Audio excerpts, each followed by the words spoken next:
So the first trailer for Ant-Man and the Wasp: QUANTUMANIA has just dropped. After so many rumors and even the leaked trailer from D23, we have the full trailer now in HD and it looks amazing and visually pleasing, and it's gonna go crazy with the story and of course the villain. Now I'll be breaking down some of the details and Easter eggs you might have missed in the trailer. So without any further delays, let's jump into it. So we open up to the beautiful San Francisco where Scott Lang is living the dream life. Unlike some heroes who keep their identity a secret or it might hurt their personal life and the people around them, Scott is different. He's loved, he's popular, more of a celebrity now, as we see him on red carpets and all that. Mind you, in Miss Marvel, we learned that he had a podcast, and that's how Kamala even learned about the battle of the Avengers against Thanos and all the behind the scenes stuff. So the reason the public will know about all these is the interviews Scott does and his podcast as well. He's like the go-to Avenger, the most approachable one and the available one to get all this info. See him at his old workplace, the first job he got when he got out of jail, and of course he was fired almost immediately. So now that he's Ant-Man and an Avenger,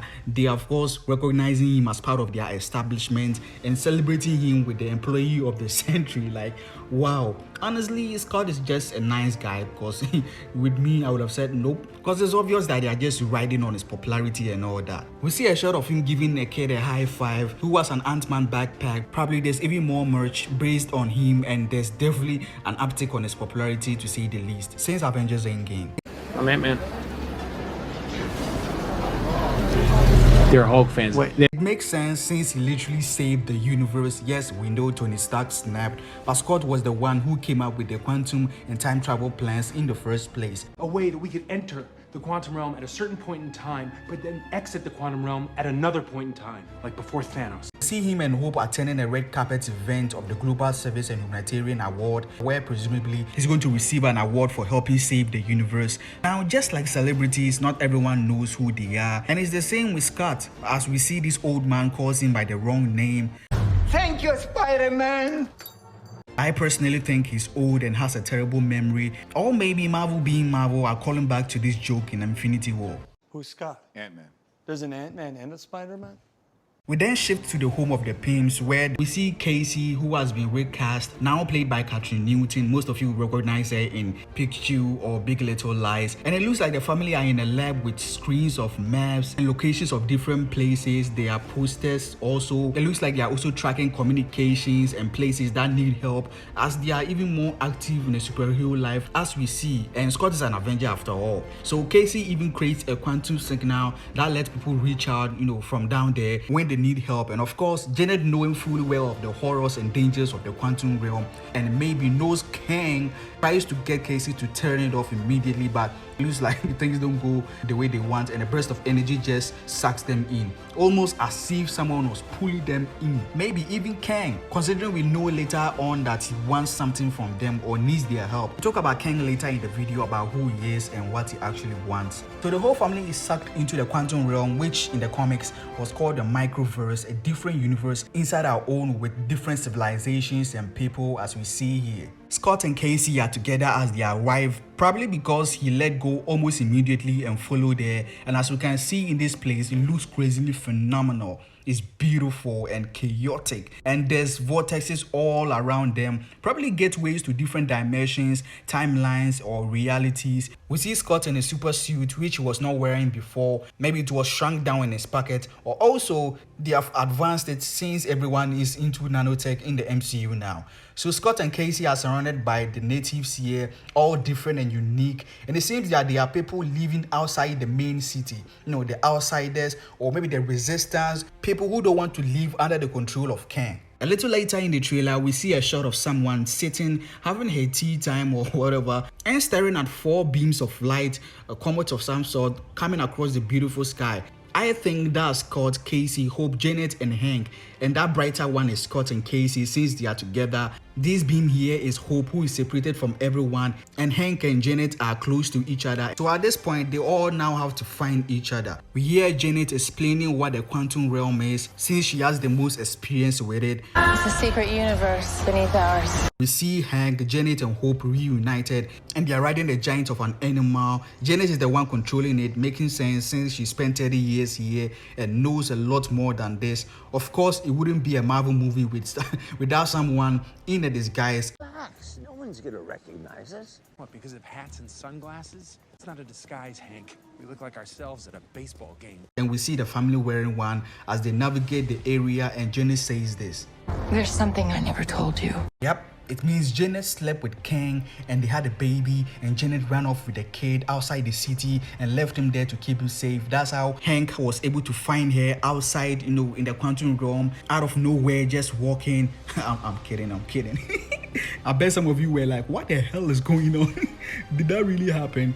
But anyway, after she says that, we get a shot of Kang deafening him, judging from his clothes, placing a power source of some sort inside something. This could be Kang's light of century sphere, which in the comics can transport people through space and time at Kang's will. Now, talking about Kang the Conqueror, he's one of the most powerful and greatest villains in Marvel's history. He's a time traveler from the far future whose boring life prompted him to travel to ancient Egypt and conquer it, and it was just a start. He traveled through time so much that he created countless number of variants who came together and called themselves the Council of Kang. We met a variant, He Who Remains, in Loki, who told us all about how there were more variants of him who all discovered time travel. They were peaceful at first, sharing knowledge among other things, but later on wanted to conquer different places, and all led to war, and he was the only survivor as he eliminated all the other timelines with Eliot, that smoke-like creature, and created one sacred timeline which led to the other Kangs ceasing to exist.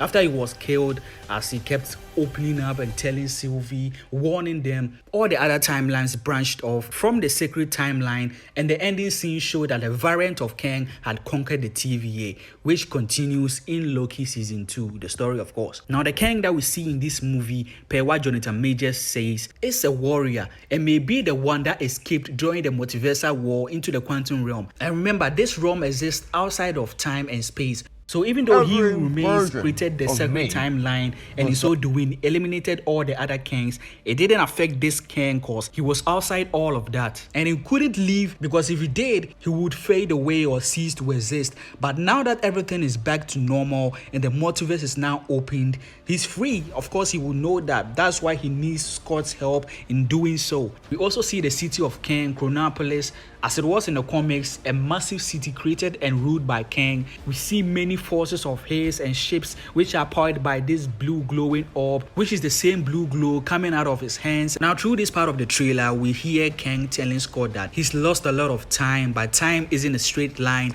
implying him stuck in the quantum realm. And of course, Kang knowing it all, since he can see all possible futures, he can see all of time all at once. We learned that in Loki. Now the footage that was shown at D23, which is in this, Scott tells Kang that he's an Avenger, and Kang replies him asking if he's killed him before, which means that Kang has fought different Avengers, different Ant-Man in different timelines, and many of them, and killed them. And it makes me worried for Scott because a lot of things are pointing to the fact that Scott is not going to make it in this movie. We then get our first brief look at Kang, not much to see. We see more of him later on. He's on this platform which could be Kang's chair, the one that he used to travel through time and space. They may have redesigned it in the MCU, or this is just a version of it. Maybe when he first arrived in the quantum realm, I think there may be flashbacks of some sort detailing how he came into the quantum realm. And we see this battery like, the light of century sphere that we saw earlier, and is powering this machine. Now see Janet and Hope in a bar, probably to get information, maybe still looking for Scott and Casey at this point. We see Bill Murray's character, don't know who he's playing exactly, but considering he looks human among almost everyone here that we've seen looking alien-like, he's probably not from the quantum realm either. We now see Ant-Man in his giant form right in the middle of Kang's city, and we hear Kang trying to make a deal with him, and it lines up with the rumors and also later on in the trailer. Now from the rumors, Kang wants Scott to steal something from him, some sort of a heist, and if it is so, then it's bringing the movie full circle to the first one. My days of breaking into places and stealing shit are done. What do you want me to do? I want you to break into a place and steal some shit. Maybe the device or whatever Kang wants them to steal is their ticket out of there straight home, and also Kang's way out of the quantum realm. Then see Janet in a dark, ominous place which could be the negative zone, which in the MCU could have been adopted into the quantum realm. Negative zone in the comics is an antimatter universe, and the darkness of this place and this insect-like creature points to this. In the next shot, we see Scott and Hope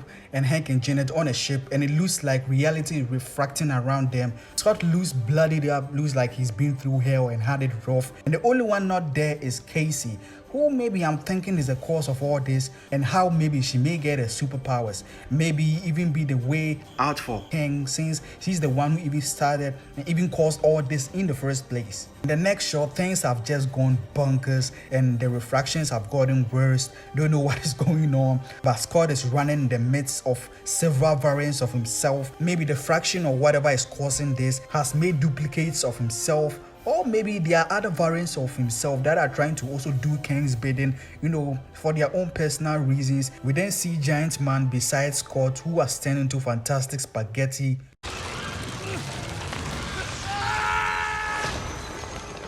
We also see Scott and Casey running in the midst of explosions. This may be an attack from Kang's forces on the home of the Outsiders. In the next shot, we see Kang in his absolutely glorious form with his suit. He looks fantastic, comic book accurate, and even much like the fan art people made of him when Jonathan Majors was cast as Kang. Scott, Casey, and Hope are standing in the walkway in the next shot with a beautiful city behind them, which looks like the same city we saw a glimpse of in the second movie. Casey is also going to have her own suit at some point in the movie. Don't know if they are going to get it for her to contain her powers or help her use it well, or just getting her suit just because she now has powers and she can now help them in this fight. It looks similar to the one she wore as Stinger in the comics, which is different from the red and black she wore as Thatcher. Now everybody is getting an upgrade in the suit department in the movie. Hope looks more like her comic self. Scott, of course, also upgraded suit, much more colorful, like much more party in a way. I don't even know if that's a word. Now through some of the shots, we hear Kang speaking, and it looks like he's promising Hank and Janet more time since they lost 30 years together whilst Janet was trapped in the quantum realm. Kang is the master of time, so he certainly could do something about that. And we get a final shot of Kang asking Scott whether he will help him or not, and this is where we see his face reveal. I love the details of the scars that cross his face, making the stripes that we see on his helmet in the comics in the MCU do more of a bodily feature. Jonathan Majors is gonna absolutely kill it as the next big bad in the MCU. His next appearances being in Loki Season 2, Avengers Kang's Dynasty, and Avengers Secret Wars, and that's even the only ones that they've told us about. Now that's it for the breakdown of the trailer, all the Easter eggs and details you might have missed. If you enjoyed the video, please leave a like. Let me know in the comments below what you thought of the trailer. How excited are you for this third movie? And if you enjoyed the video, please leave a like, subscribe, turn on that post notification bell not to miss any other video. As always, Ned is AGA. See you guys in the next one.